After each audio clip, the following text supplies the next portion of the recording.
Welcome back to the official Hammer Time podcast. I am your host, as always, is Cade, and alongside me is the usual duo, Jake and Dylan. It is officially week 3, ladies and gentlemen, and we have an absolute banger of a slate this week. Ranked games galore, sleeper games galore, and we have a lot of them to break down. Before we get into it, obviously, I want to shout out the pod and all of our socials and everything like that, so make sure you guys are downloading, following, subscribing, and liking, and sharing, and reviewing, and whatever else there is that I missed. I don't know. That's a lot though. And be sure to join the Discord server. The Discord server is free, as always. Links are in our bio, or you can message us privately to do so, discussing all of our plays in there. And this Saturday, we are back with the Morning Huddle, morning talk show. Probably going to aim to start around 10 a.m. I think we did it a little bit too early last time for my sake. As much as I was excited for week 1, I think I was not enjoying being that tired by 2 o'clock. So 10 a.m. start time is what I'm aiming for the Morning Huddle kickoff show. On there, we will discuss our bets. So I'm making that clear.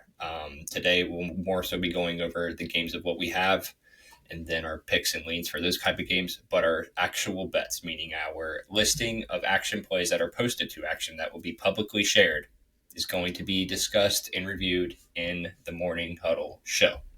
Again, that's Saturday morning, 10 a.m. If you want our picks, tap in. It's easy as that.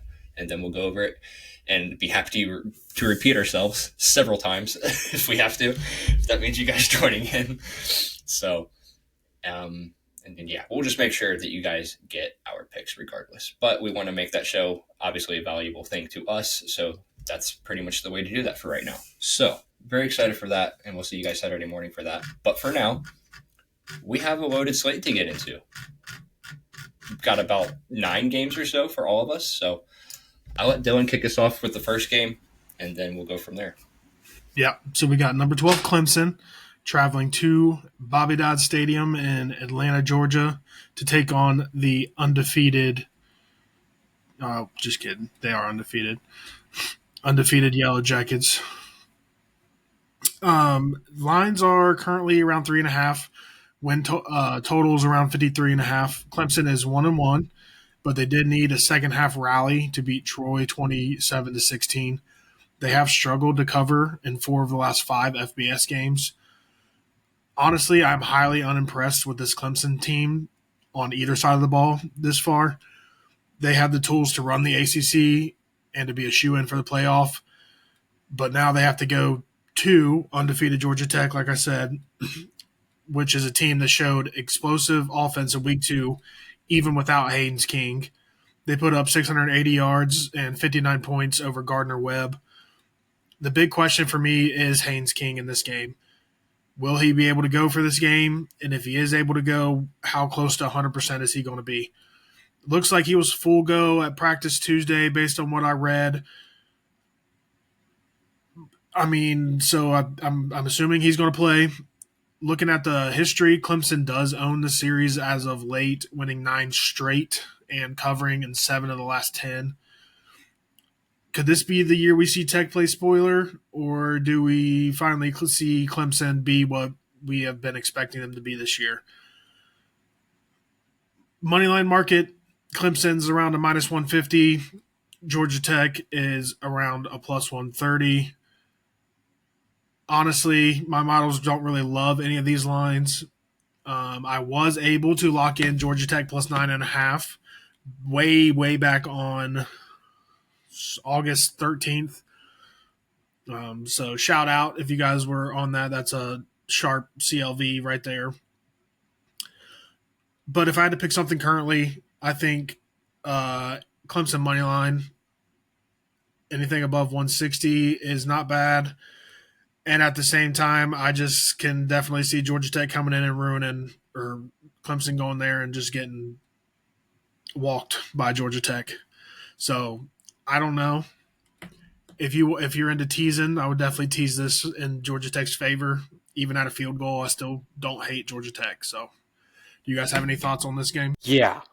Like you said, Clemson has looked very mid, maybe at best, so far this season. Should have gotten boat raced by LSU. That box score and that score in general do not show how that game went. Down 16-0 against Troy last week. Georgia Tech went on the road and beat Colorado. I think you're looking at a game where like momentum here is all in Georgia Tech's favor. It's at home. It's one of the biggest home games they've had.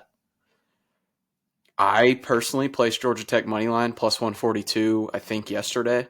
I'm all in on this Georgia Tech team. I think that they can limit a Clemson offense that has looked mediocre. They just need to stop the run, which Troy was able to do for a half. So I think they'll be able to do that. I think the offense is explosive enough that Georgia Tech has an advantage offensively, even against this elite defensive line that Clemson has. So personally, from my end, love the Georgia Tech plus 9.5. We talked about it on the pod, that one Yap session we had about a month ago. Agree 100%. Georgia Tech money line. I think they get it done this week. This one's been a bit confusing that I've also kind of ping-ponged around quite a bit. A very vast majority of people obviously expect Tech to hang with them this weekend and really give them a challenge, because if you're Clemson, you're pretty much avoiding to start 1-2 at this point, which could be bad. In my model, it's expecting Clemson to win very narrowly by less than 3. So I have it at 2. I have it roughly around 2-3 roughly. If I had a play in it, I don't right now. I mean, honestly, that for the sake of college football and that room for chaos, I might have to lean. I'm obviously leaning Tech with points. If they went outright is a question. But I mean, the thing with these that scared me a lot is that I go over this on my Thursday show with Josh as well, is these trendy dogs, dude. Like, they're so public, and fading them has obviously worked in the past, and Tech in this case is catching nearly 60% of handle. It kind of scares me off of making the bet right now. But like I said, I kind of might want to wait closer to kickoff time to have a play in it, but my lean would be Tech given the model prediction. So we can move on to the wonderful rivalry atmosphere that we need to venture out to eventually. From what I've heard, is one of the best around. It is the backyard brawl that I'm talking about. Traveling into Morgantown, where the vibes are going to be extremely high at 3:30 Eastern. Pitt comes in with a potent offensive rhythm. They are averaging 462 total yards per game and a scorching 7.5 yards per play. Eli Holstein and the Panthers have been both explosive and balanced, piling up 302 pass yards with 302 passing yards with 4 touchdowns versus Duke and following that with 340 yards through the air against Central Michigan. Defensively, Pitt has held opponents to around 209 yards a game, showing that they can be efficient and showing that they do have some discipline. West Virginia, on the other hand, has not looked so great on offense. Despite opening strong against Robert Morris, they were limited to just 250 total yards in a 17-10 loss at Ohio. In that game, they only converted 2 of 13 on third down, lost the time of possession battle, and failed to find any kind of traction in the key moments. Defensively, they have shown some signs of life. They got 3 interceptions against Ohio, applied consistent pressure, yet the lack of offensive support leaves their defense overexposed. So ultimately, how do they match up? Pitt's high-octane balanced attack meets a West Virginia unit with promising defensive flashes but a stalling offense. Pitt holds a clear edge on the offensive side of the ball, while West Virginia needs to manufacture stops and capitalize on turnovers if they're going to slow Pitt's momentum. One interesting stat I did come across is that Pitt leads 20-18 with 3 ties in Morgantown in this rivalry. Ultimately, if I had to pick something in this game, Pitt's getting 6.5, totals around 58.5. I'm taking the under 58.5. I don't have it locked in yet. I'm leaning towards locking this in. I think West Virginia rides the home field advantage early in this game to keep the points low on Pitt. But ultimately, I don't think their offense can do anything, wearing down West Virginia's defense, and then Pitt starts putting up points late. I think they win. I think they pull away in the fourth. Pitt, that is. And I think they win by a touchdown. I just don't love it necessarily enough to put money on it. If we get any steam on the West Virginia side, I'll definitely be on Pitt, but I just don't know if that's going to happen or not. So my really only lean currently here is under 58.5. Yeah, I don't have a bet in this game personally. This rivalry it's a super fun rivalry, a very weird one too. I feel like every game has been super close, and these teams have been pretty close in competition the last couple of years. Specifically, like Pitt falling down a little bit from what they used to be, and then West Virginia just kind of being mediocre.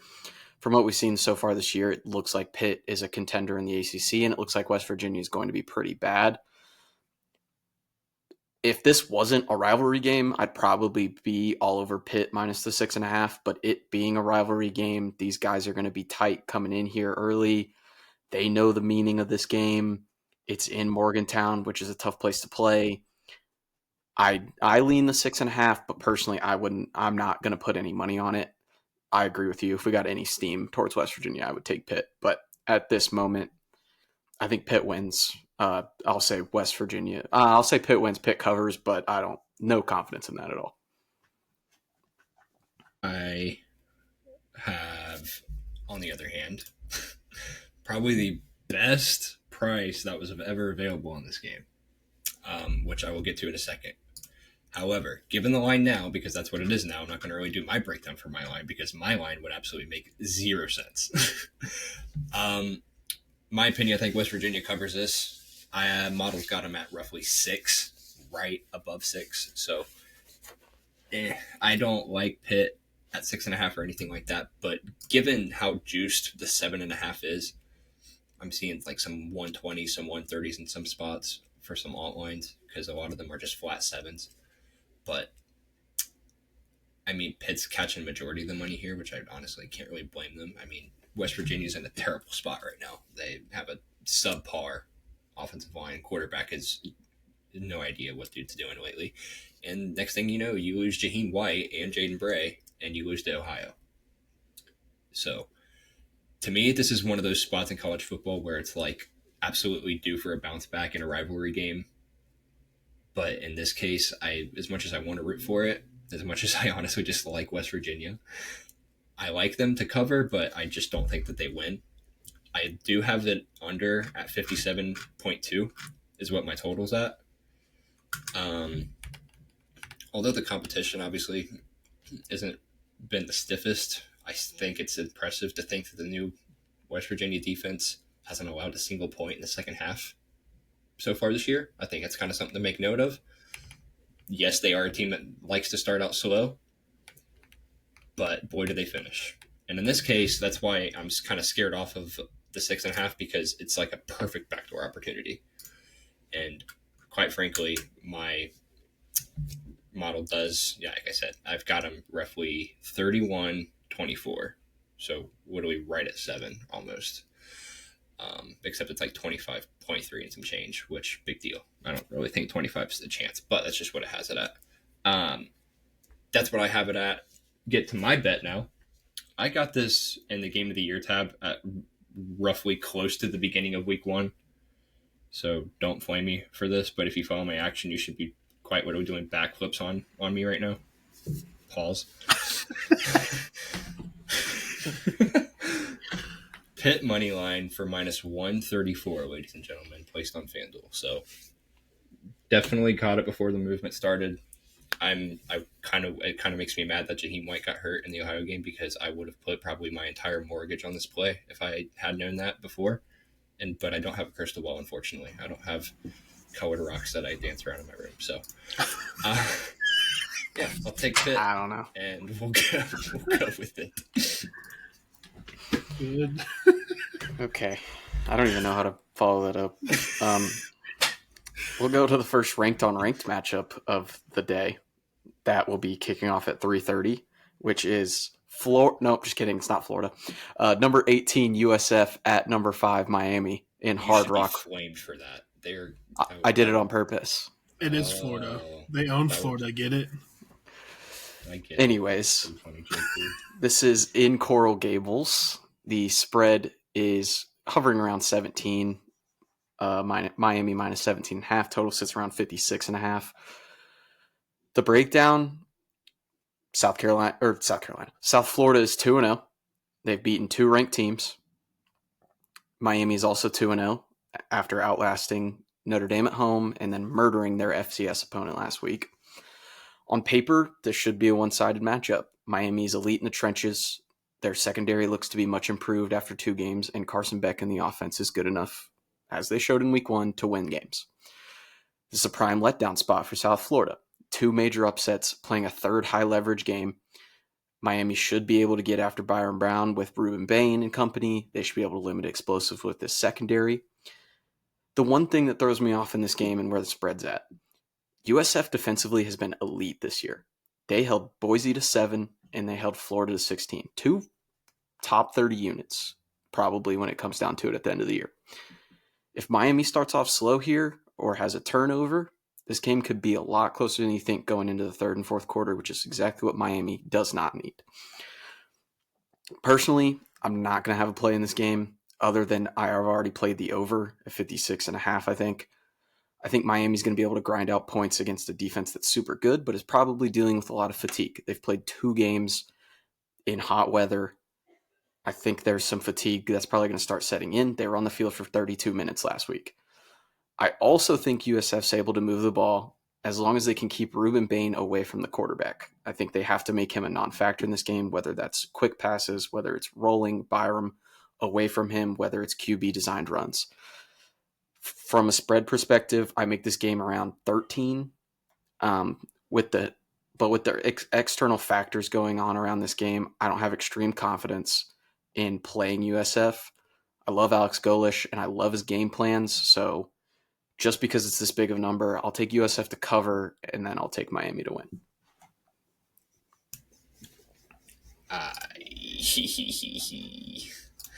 I love this spot. All right. So, as stated before, Miami, you're coming into a really good spot as you get USF, like you said. 2 major upsets, right? You saying this team's hot. These drunk, like me and Josh always say, the drunk guys at the bar, they love USF. They're rooting for the upset at all times, right? Not when you're getting 70% of the money in the handle and the line's not even moving an inch, maybe but a number towards USF. No, thank you. I am going to be all over Miami here. I quite literally think that they roll. One, this game shouldn't be close in my opinion, and it's for a lot of reasons. Passing offense should have a field day. I don't think that they stop Tony, honestly. Ruben Bain, have a day, my man. Simple. Just to go into a little in-depth analysis of what I actually have the game at, I have Miami over minus 24.5 here in that case. So in that case, I'm looking into a play with Miami's team total, but I also do have them at flat minus 17.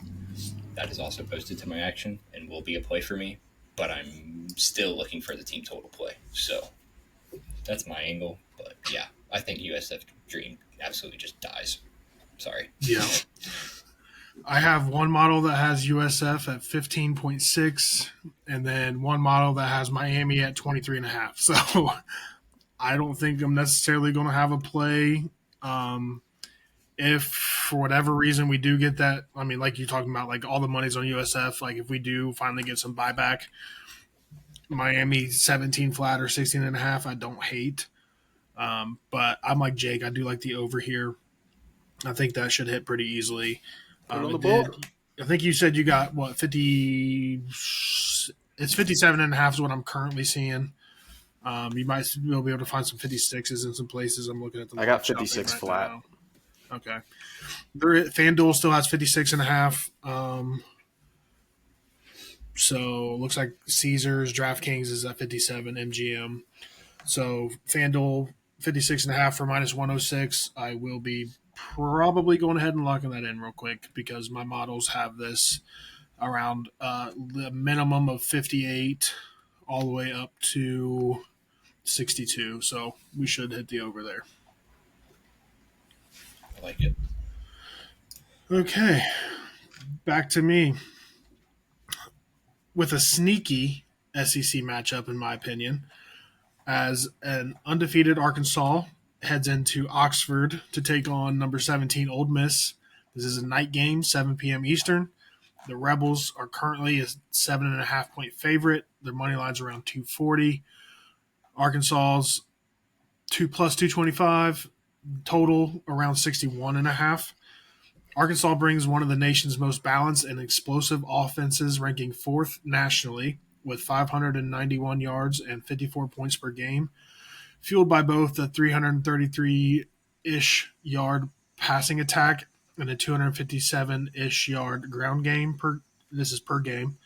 Defensively, they've been just as sturdy, allowing only 260 yards and 10.5 points per game, while excelling against the run at only 111 yards allowed, which is 35th. Locking down in the red zone, 5th nationally in opponent scoring rate. I mean, look at who they played. It was Alabama A&M and Arkansas State. But we can say that they have done their jobs thus far in the season, which you can't necessarily say for every other SEC team. Ole Miss, we know they have plenty of firepower. Huh? Nothing. Oh, I get it now. Florida, I mean, we're just throwing out all these teams that haven't done what they're supposed to yet. Ole Miss counters with plenty of firepower. They are 6th nationally with 575 yards and averaging 46.5 points per game, while leading the SEC in explosive plays of 20-plus yards or more.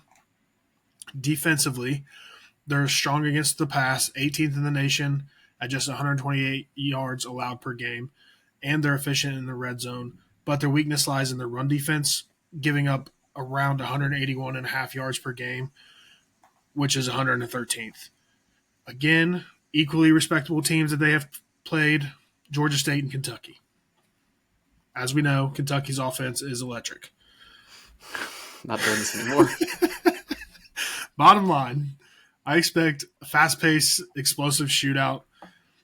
Arkansas may have a slight edge in the turnover potential. They're currently +2, while Ole Miss is -3. And I think they also have the edge in run defense, but Ole Miss's passing defense could throw a wrench into the Razorbacks' air assault. If the defenses falter, we could absolutely be looking at fireworks in this game. But I believe both defenses will hold up enough to keep this one under 61.5. My models have this as a sharp under ranging from 53 to 59 as a predicted total. If you don't like that, in my opinion, Ole Miss should win by a touchdown. And as of right now, whenever I wrote this, ESPN has a line for -6.5 for -120. I do not have these locked in, but I am severely monitoring them. Well, yeah, this is another one of my trendy dog fading candidate kind of deal. First of all, I apologize first and foremost, Jake, if you have this bet, but if you click the button that says ARC plus a number, any number for that matter, go ahead and delete the book, bro. 62% of the handle here. Yet again, the line moves towards Arkansas. So I don't necessarily like the idea of it. I don't like the number's been an even 7 for like 2. I think it's like, what have we been, like consecutive days at this point. The play that I have locked in is Ole Miss at 6.5, minus 131. This is placed on Novig. I don't like the idea of getting a hook possibility, so I do think they win by a touchdown. It's just I'm not confident enough to say that they actually do win by 7 or more, like double digits talking wise, because I have them at 8 in my model. And ultimately, the model does have the under as well. But then again, I also kind of like the team total angle because I honestly, this is one of those games where Lane could run it up early and often because Simmons did have a decently rough game, and not to mention getting hurt last week didn't help.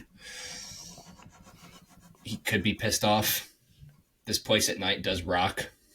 Arkansas's defense is bad. Taylor Green is very good. I do like the over because my model literally has a 10th point off of that total, mind you. So I'm not playing that, but I would like to see an Ole Miss team total and an offense that kind of puts this closer to like 38 to 40 points in this game. And that would kind of make me confident in making this team a contender, in my opinion, because last week didn't really seem like it. So I'll take my chances at 6.5, though. I'm going to join Dylan on the under here. 2 reasons. Quarterback like throwing to other team a lot. Simple. Austin Simmons, dude loves throwing picks over the middle. Arkansas's defensive coordinator, one of the best in the business. I promise you, they are going to force middle throws. They are not going to let him throw to the perimeter. They did it against Nico last year, and they made Nico look like a fool. And Ole Miss, or I mean not Ole Miss, and Tennessee lost that game. So I do think that we're going to see some turnovers here in this game. I also think red zone efficiency potentially could be pretty bad here. I think Arkansas might struggle against an actually good defense inside the 20s, and I also think Ole Miss could struggle a little bit, especially if we're not running Austin Simmons as much with the injury, which is what I assume is probably going to happen in this game. I'm going to bet he's more of a statue back there. So I'm going to join on the under at 61.5. I will see if it goes to a 62 because I know it's a little juice to the under or a little juice to the over. So, but at 61.5, I also do like it. I don't dislike the under just because of what my model honestly has. It has the under, but like I said, I'm just more so afraid of of Ole Miss being the team to run it up in this case. And I mean, I feel like there could be a world where their offense is completely shut down and Ole Miss is doing all the work here. I'm hoping that's the case for my bet's sake, but obviously we'll kind of have to wait and see. But obviously they have a solid defense, so we'll find out. Next game that we have here is going into Death Valley of Baton Rouge, Louisiana. We head to Florida, visiting LSU off of probably the worst performance that we have ever seen Florida football. So kind of broke this down in the preview, so I'm not going to try to trash Florida even more than we already have this episode specifically. However, just to give a slight preview into it, they've pretty much been settling for field goals instead of touchdowns lately, which obviously we already broke that down and established that. However, if there is anything that I have learned in betting in this industry, period, as a whole, especially against the majority, these spots are the best spots that you can get. And especially following as disgusting as a loss as that was at home, honestly. So, although I think Florida's defensive front could do well and could contain, but their offensive front, on the other hand, is something that I am quite scared of because of the way that they have looked in the previous 2 games. It could be legitimate hell. So LSU's pressure against Clemson was something I kind of kept an eye on because of this game. And given that, I am not very confident. But given the history of the rivalry, LSU's owned this since like 2018, despite last year's result, obviously.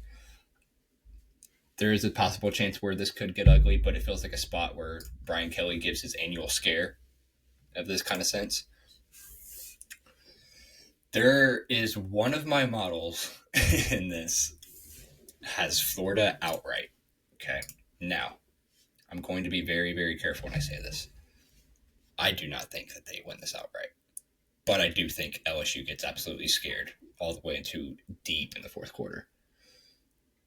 And 7.5 is what I have. as well as their team total over 20.5. Because the line just says one thing of 20.5. They didn't even clear this against USF. Now, USF has a good defense. We've seen that twice already. But it's kind of disrespectful in a way of how much talent that this offense could be. Wagway, in my opinion, I think he figures it out. This is the game where he kind of figures it out, finds his rhythm. They're getting into the deep stretch of the season. They are absolutely desperate. And everybody in the world is absolutely doubting them this week. I mean, I really can't blame them. It's pretty much rock bottom. It feels like rock bottom at least. I have the over. I have it at roughly around 50 total. I have Florida's team total over, and then I have Florida spread. I don't have the whole game over, mind you. Sorry, that's just what a model has. So yeah, for me, team total over, Florida plus 7.5. I'll take them taking a chance at scaring LSU this week in a beautiful spot. I don't really have anything on this game. I don't really love anything on this game. I could see it going either way. I could see LSU just, if they get on them early, I could see Florida imploding. Let's just put it that way. If Florida keeps it tight early, then I could definitely see Florida being in this game to the end. I don't love a 7.5 number. I don't love the 48.5. I have models that predict it right at like 47 and one that predicts it right at 49. So I don't love a side on that necessarily. This might be a game day play or a live play once we see how it's going. LSU does get home field advantage here. It is a night game in Death Valley. I don't know. We'll see how Florida rebounds from the loss. I do like the idea of a bounce back week, but we will see. Put it on the board. Florida plus 7.5. I agree. I think it's the right spot. I think you're going to see this team. This team hasn't quit on Billy. I think that this team is still just as good as they were before they played that game last week. I think they had a bad game. I agree with you. I think we're going to see it in the first half specifically for sure, whether or not that this team is as good as we thought they were in the preseason. So, Death Valley at night is a scary place, but Florida's been there. And you know what?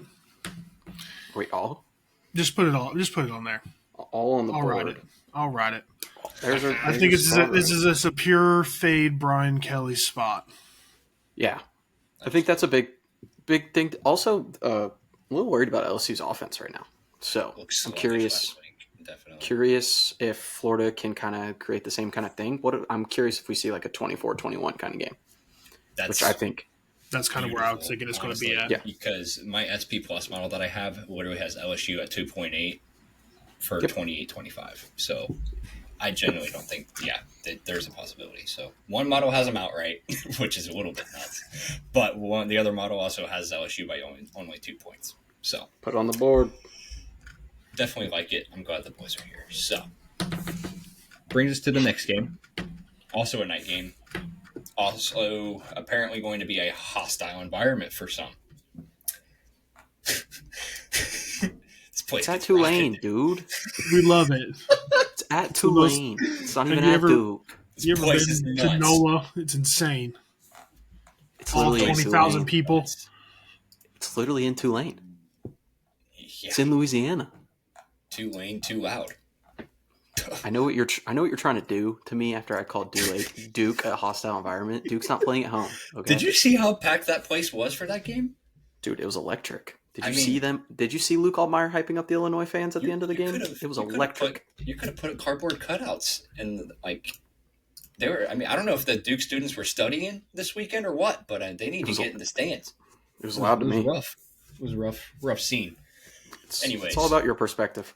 If you can guess which game we're going to break down, it is Duke and Tulane. Shocker, right? I know. This is not your average non-conference game, though. Mensa's returning. He's coming off of a loss. I'm just saying, obviously, this atmosphere, I do expect it to be pretty hefty, given that it's a night game. Games like these, when you have a returning quarterback, it's always just hostile for him. It doesn't really matter what it is or how big it is. It's always going to be some sort of pressure. Ultimately, in this game, it's a pretty simple doctrine and breakdown for Manny Diaz and the company. You have got to clean up your turnovers to win this game. Point blank, period. And quite frankly, I don't see that happening versus a very good defense that Tulane has. The team is desperate to make a case for the college football playoff. And now that UNLV is pretty much in the driver's seat of that conversation, it seems like, as of right now, allegedly. I love Summerall in spots like these because the mastermind that he has on the offensive side of the ball, Rithmm could have a day, and that whole entire running game could genuinely run over this entire Duke defense. And yeah, I think they're ready to prove that they can hang with these Power Four teams. I don't have a play in this game. If I were to do so, it would have to be Tulane, but only at anything higher than even money. I do like the bet. I don't think I'm going to take it. If I get a good price, or maybe if there's like some boost or something for this week, I might look into it. But other than that, anything higher than even money is going to be probably a green light for me. Tulane money line. I am strongly leaning that way as well. I just don't think Duke can get it done on the road. I do have a model that one of them predicts 28.1 to 28.2 in Tulane's favor, so it's literally 0.1 difference. I have one that has Tulane by 1.7, and then I have one that has Tulane by 0.4. So all of them lean Tulane, 0.4, 0.1, and 1.7. I do think this is going to be a close game. I do think it'll be a fun game. I just don't give me Tulane at home late to finish this off. Let's go, Duke. Again? I'm taking them again. Oh my God. I agree. They do need to clean up the turnovers. And, 5 is extreme. If we play that 100 times, I want to see them do it again because I don't think they would.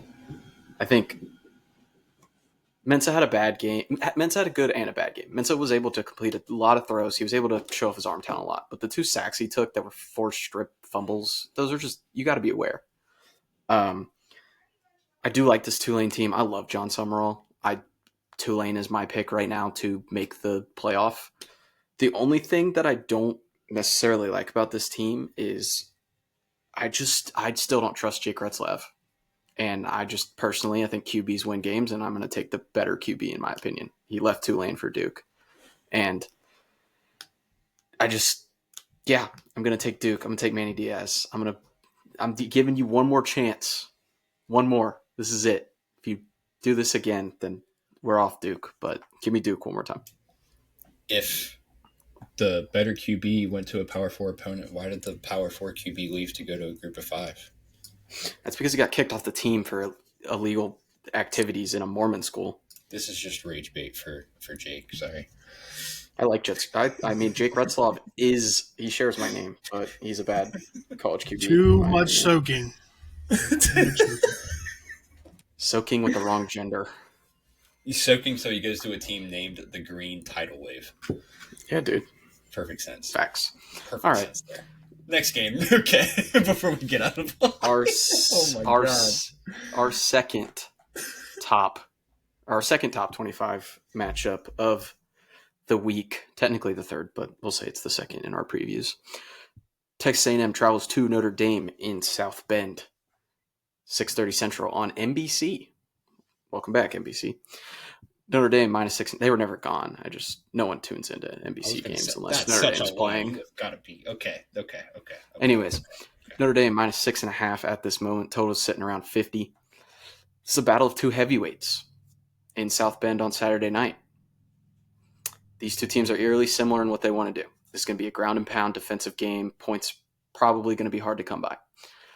These are 2 of the best backfields and O-lines in the country going against defenses that have struggled throughout the early part of the season. Now, for Notre Dame, it's been 1 game. For A&M, it's been 2. but still, we've seen some struggles from both sides from both teams.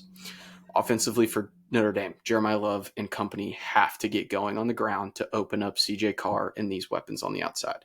We have to see a run game open up early, unlike the Miami game. We need Great House. We need these guys to get open and to be able to scheme them open. Got to come out hot, got to enforce your will. That offensive line should have taken that Miami game to heart, and they should come out and punish Texas A&M's D-line. For A&M, how's Marcel Reed handle the atmosphere? He's played in big games before on the road, but Notre Dame is one of those stadiums. It's one of those fan bases. It's different. It is like an SEC school. So, from an atmosphere standpoint, I would 100% agree with that. Are you kidding me?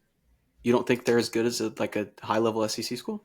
Or are you saying I'm a fan better of a team, and I've been to several ranked games. There's no way.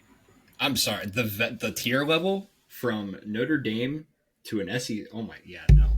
That's the one I'll clear my bias on real quick. It's loud, yeah, but it's. Oh, you're saying it's not loud? Okay.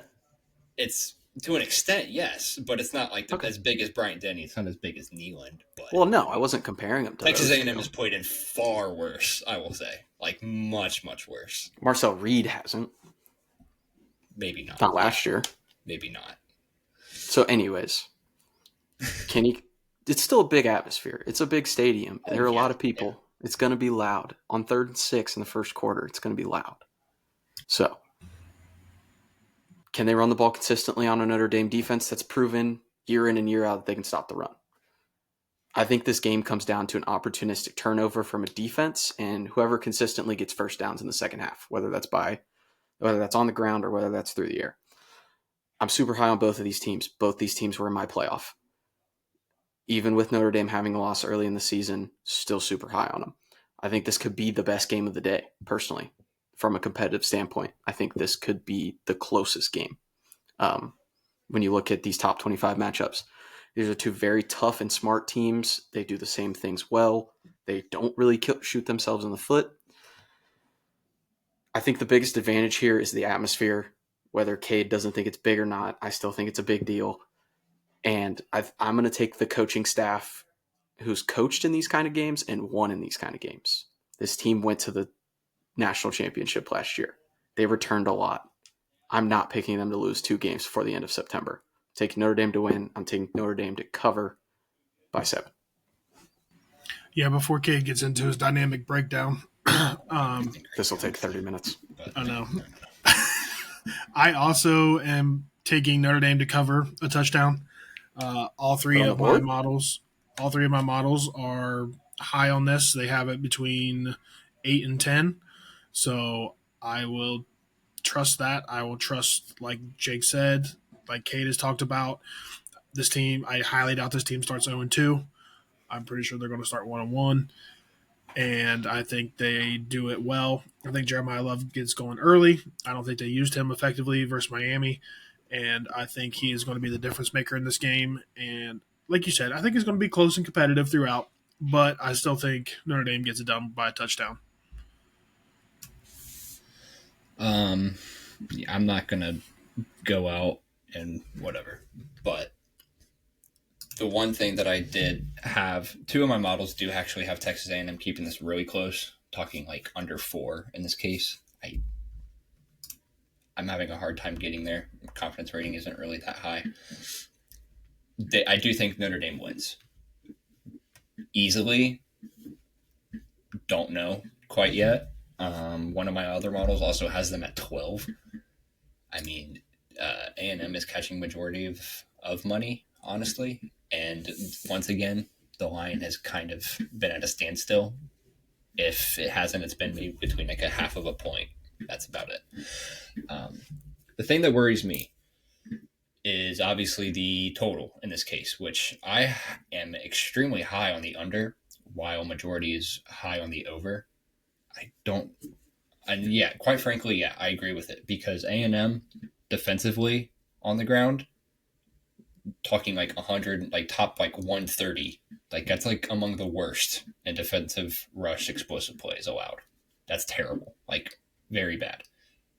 The thing I have a problem with is the play calling from that we've seen in Miami.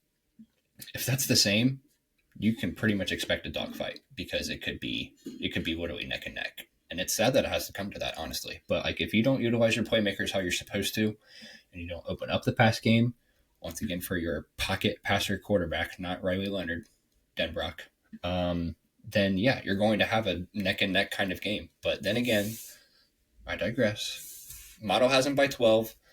Notre Dame has Notre Dame scoring 30 plus, which honestly I have a lot of people on the team total of Notre Dame, which honestly I really don't hate because the Texas A&M defense does worry me a lot in this case.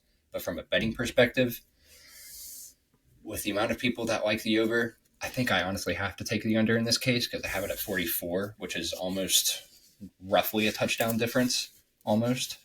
So hard play for me. I'll pass on the side, but I do lean under personally. Moving on to our headliner college game day, quote unquote, game of the day. Knoxville, Tennessee, and good old Rocky Top. You have top 10, number 6, Georgia, coming into Neyland Stadium, taking on number 15, Tennessee. 3:30 game, which I honestly love. I'd much rather have an afternoon game here in this kind of case rather than a night game. The thing to watch out for in this one, some personnel has definitely changed on both sides. Georgia's definitely overpowered Tennessee in these recent games. I don't think that's a secret to be told. They're 8-2 straight up and against the spread over their previous 10 against the Vols. And Tennessee won and covered the spread in just one of the 5 games it hosted during that span. Hashtag love Jawan Jennings, by the way. Love you, guy. Georgia opened as a touchdown favorite, and obviously that makes a ton of sense given the fact that Tennessee failed to win or cover in his previous 6 against the Bulldogs here. But then again, Georgia's torched Tennessee in 31-17 in their last meeting, and they've consistently beaten them by multiple touchdowns and possessions in the recent meetings, regardless of where the game is played at. Now, in this case, from a pure college football fan perspective in this game, you're rooting for Tennessee. It's not a question, right? If you're not, you either hate Tennessee or you like NFL. Pretty much. pretty much about it. But the thing that I've heard the most out of any player who has played in this kind of game, in this stadium, in this stake of a game, I should say, Neyland Stadium is allegedly, the loudest stadium that they have ever played in. A couple things to take note in here. It's been a while since Kirby's been in here. Gunner's never been in here, though. So, with that being in mind, once you see that power T form in that end zone at that goalpost, and you see the orange fireworks in the sky right above the press box, football time in Tennessee is kicking off. And Kirby's over there. He's shaking like a goose. I just hit my mic. I'm just saying, you better watch out because this line has dropped too much for me not to take Tennessee money line. But as a fan of the game specifically, I will be probably taking Tennessee money line. I will take them to win outright. Probably more than the touchdown, I would hope, because I have Georgia to miss the playoff. Could be a terrible bet. We're about to find out. I don't know. If this is a terrible bet or not, I don't know. I did have Georgia money line for those of you who've seen that. I did buy out of it. But yeah, I'll take the Vols on this one. And I'll put my headgear on and have my pet dog, imaginary Smokey. I'll have pet on here like I'm Corso, but I'm not. I don't have anything like that. But yeah, I'll take Tennessee. Yeah, before we let the Tennessee fan talk, I am also a closet UT fan, if you guys didn't know this. Closet. I own a few Tennessee volunteer merchandise items. I'm like Cade. This line has moved extreme from 6 to 3.5. My models still love Tennessee within 3.5. They have it around I think the farthest spread was 1.1 and the closest was 0.5. So value play is definitely the money line at 145, 150, whatever you can get it at. I might just squad ride it with the boys for fun. We'll see what happens game time. But I do like Tennessee plus 3.5 in this situation. Yeah, why not? Yeah, That's I guess. Yeah, no, I'm done. That was it. That's my entire analysis. Yep, cool. No, Yeah. I mean, Georgia's dominated this series for the past decade. Like Cade was saying, 8-2 last 10. They've covered 8-2 in the last 10. They have killed them. Kirby Smart has had Josh Heupel's number. They have been able to figure out how to stop this offense from being able to run the ball, which if you are a lover of college football, you understand that Josh Heupel's offense is we run the ball first. We don't throw the ball first. We run the ball first. We average 2,500 yards, rushing yards per season. Like, they run the ball. Kirby's been able to figure it out. On the other side, Kirby's offenses have torched Tennessee's defenses over the last 5 years. Since Heupel's been there, he has owned Tim Banks this entire time. You saw it last year. Carson Beck threw for 330 yards. All over Tennessee's defense, even with Tennessee jumping out to a big lead, 10-0 in the first quarter. However, Carson Beck's not there anymore. Right? Gunnar Stockton's there. Freshman QB. He's never played in a road game. He came in an SEC championship game that was dominated by Georgia fans. He played in a bowl game, which he looked terrible in. He's played in 2 home games and has done not much. Now, we know Georgia's offense is going to be good. They've got Zachariah Branch. They've got a good running game. But that offensive line's inexperienced. And I just keep coming back to this fact. Josh Heupel slayed his demon in Alabama 2 years ago. Josh Heupel slayed his demon in Florida 2 years ago. Josh Heupel's going to slay his demon this year in Georgia on Saturday in Knoxville. Checker Neyland. We might rush the field. You got a brick wall anywhere, dude? Right. I was about to say. Saturday. Come on, dude. Jeez. Give me Heupel the disciple. Heupel the disciple. Yeah. That's the way we're moving. I'll make note that Georgia's catching majority of money. Once again, catching majority of the money, and the Lions favoring Tennessee. Take note. It's bullet board material, by the way. So expect to see a lot on Zachariah, because he's from USC, because we hate USC around these parts.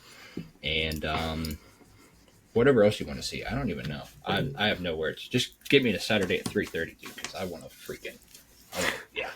A couple of serious notes with that game. Tennessee is missing their 2 top corners for this game. I'm not sure it matters, but still have Colton Hood. Ty Redmond's looked really good.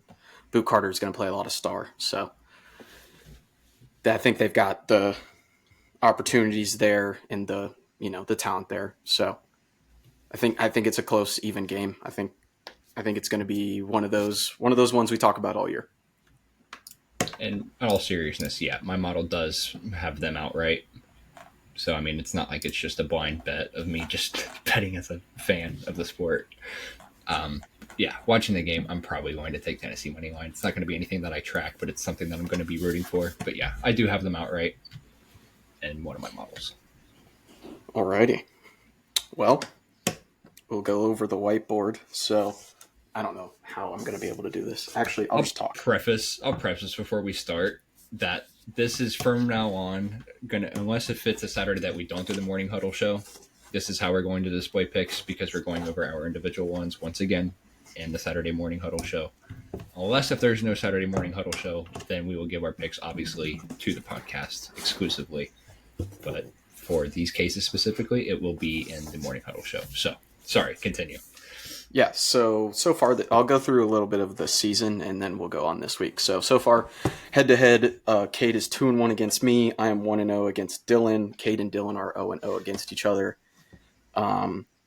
So far, through week 2, Cade is 31-18 at 63% win percentage. Dylan is 16-11 at 59%. And I'm 48-32 at 60%. So we are above the normal better. Quote unquote profitable. That's all you need Quote unquote profitable. So Green. we have 2 potential head-to-heads here this week. One we did not talk about on the pod that we'll probably talk about Saturday is me and Cade going against each other in South Carolina Vandy. He's got South Carolina, I've got Vandy. We'll break that down on Saturday. And then the Tulane Duke, we'll talk about that again on Saturday, I'm sure, and finalize some things. Things we 100% things we 100% agree on. Me and Dylan, Notre Dame -6.5, USF Miami over 56, and then Ole Miss Arkansas under 61.5. We all agree Florida +7.5. And we all secretly agree Tennessee money line. Yes. Secretly, but not secretly. Go Vols. Yeah. For copyright purposes, I cannot play absolute ear rape of banjo music on this podcast. Rocky Top. So everybody that like the big lull last week, that was it did mute it out, unfortunately. But it's fine. We'll just let it go. I mean, we're more than happy to like perform our. Well, it's not a quartet. There's not 4 of us. What do they call a triplet? That's not. I don't know. Is that a thing? We are triplets. We have like a seersucker. No, we all buy checkerboard overalls and we sing Rocky Top. That's it. If they win on Monday. No, not even if they win. I'm talking like at the pregame. Oh. All right. Breaking news: HT takes over Knoxville and makes a fool of themselves on live television. Best way to do it. Probably. Yeah, that's going to do it for today. Those are our agreements and obviously some of our disagreements on the biggest games of the weekend. And then once again, I'm going to say this again because I don't want certain people asking where our picks are in the Discord. You always get the subtle shout out. It's okay. Yeah, Saturday morning, 10 a.m., the morning huddle. It's going to be live on Twitter, and I believe can't do TikTok anymore. Apparently, we got kind of taken down last week, and I didn't know about it. Let's go. Shocker. Heck yeah. Right? I didn't even know that either. Solid. So, probably have to be on YouTube or Twitch. Don't know. Soon to be figured out. Obviously, we don't have a really decent following on both. It'll be mainly X is where our majority audience is coming from. But yeah, 200 views last week was nuts for our first stream. Not last week, 2 weeks ago. You understand what I mean. But anyways, all of our picks, all 3 of us, as a whole, break down all of our games, game by game, and obviously answer any questions. It's a very interactive stream. So Q&A, stuff like that where you guys can ask, what do we have? We just make it fun. It's just a yap session of what we got for the day. And obviously we're curious about what you guys got for the day, even though if they might suck. I don't know. But we'll make fun of it when the time comes. Yeah, we'll tell you if it does. And then you'll win and we'll lose. No more 2.5 questions or anything like that. But we'll get into that Saturday, like I said. So, like I said, that'll do it for today. Appreciate you guys for hanging around. That is the week 3 breakdown. And we will see you on Monday or Tuesday when we are doing our line dancing on the week 3 recap and reaction in our checkerboard coveralls. Hopefully that is. But yeah, peace out. Don't forget to follow, subscribe, like, whatever you guys do, and leave us a review and share with your friends. Peace out. Bye.